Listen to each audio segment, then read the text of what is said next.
ஆண்டவராகிய இயேசு கிறிஸ்துவின் நாமத்தினாலே உங்களுக்கு என்னோட அன்பின் வாழ்த்துக்கள். இன்றைய நாளின் தியானத்துக்காக தேர்ந்து கொள்ளப்பட்ட வேத வசனம் சாமுவேலின் 2வது புஸ்தகம் 15வது அதிகாரம் 21வது வசனம். ஆனாலும் ஈத்தாய் ராஜாவுக்கு பிரதியுத்தரமாக, ராஜாவாகிய என் ஆண்டவன் எங்கே இருப்பாரோ அங்கே உமது அடியானும் செத்தாலும் பிழைத்தாலும் இருப்பான் என்று கர்த்தருடைய ஜீவனையும் ராஜாவாகிய என் ஆண்டவனுடைய ஜீவனையும் கொண்டு சொல்லுகிறேன் என்றான்.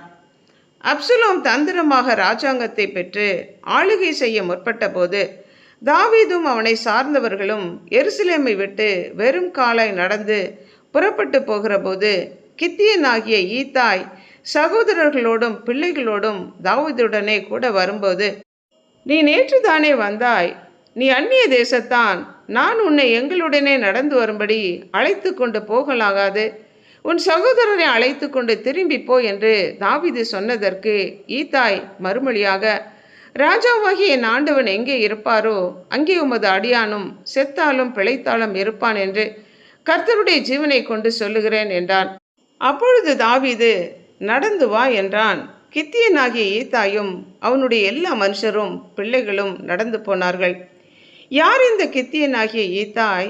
இவன் ஒரு அந்நிய தேசத்தனாகிய பெலிசியன், தாவீதுக்கு உற்ற நண்பனாக, அவனுடைய படை தளபதியாக, யுத்தத்தை முன்னின்று நடத்துபவனாக உடன் இருந்தவன். இக்கட்டான சூழ்நிலையிலும் தாவீதை பின்பற்றி கால்நடையாக நடந்து வந்து உடன் இருந்து தாவீதுக்காக அப்சலோமிற்கு எதிரான யுத்தத்திலே 1/3 வழிநடத்தி வெற்றி கண்டவன். ராஜா எங்கே இருப்பாரோ உமது அடியானும் அங்கே இருப்பேன், செத்தாலும் பிழைத்தாலும் உடன் இருப்பேன் என்று கர்த்தருடைய பேரிலே ஆணையிட்டு சொன்ன மனிதன்.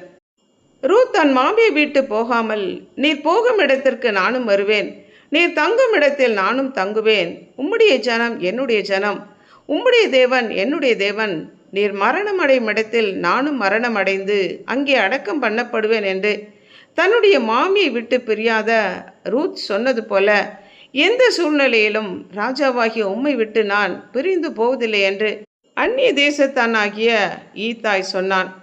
திருமணத்தில் இணைக்கப்படுகிற கணவன் மனைவி இருவரும் வாழ்விலும் தாழ்விலும் சுகத்திலும் துக்கத்திலும் பிரியாமல் இணைந்து இருப்போம் என்று எல்லோர் முன்னிலையிலும் ஒருவருக்கொருவரும் ஆணையிட்டு சொல்லி வாழ்வது போல ராஜாவை விட்டு நான் பிரிந்து போவதில்லை என்று ஈத்தாய் சொன்னான்.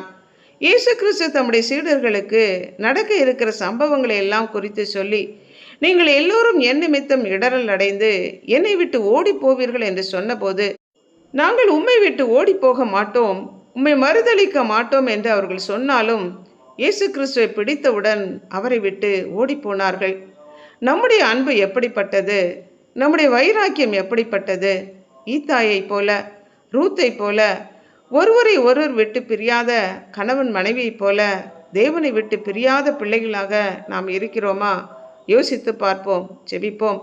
அன்புள்ள ஆண்டவரே, அந்நிய தேசத்தனாகிய ஈத்தாய் தாவீதின் மேல் உள்ள அன்பினால் அவனுடைய இக்கட்டான சூழ்நிலையிலும் கால்நடையாக நடந்து தன்னுடைய குடும்பத்தாரோடு கூட சென்று தாவீதுக்கான யுத்தத்தை நடத்தி தன்னுடைய அன்பை வெளிப்படுத்தினது போல நாங்களும் உம்முடைய வார்த்தைகள் ஒவ்வொன்றுக்கும் கீழ்ப்படிந்து அதன்படி நடந்து உம்முடைய பிள்ளைகளாக உம்மில் உள்ள எங்களுடைய அன்பை வெளிப்படுத்தத்தக்கதான கிருபை தரும்படியாய் எங்களை அர்ப்பணித்து இயேசு கிறிஸ்துவின் நாமத்தினால் ஜெபிக்கிறோம் பிதாவே, ஆமென்.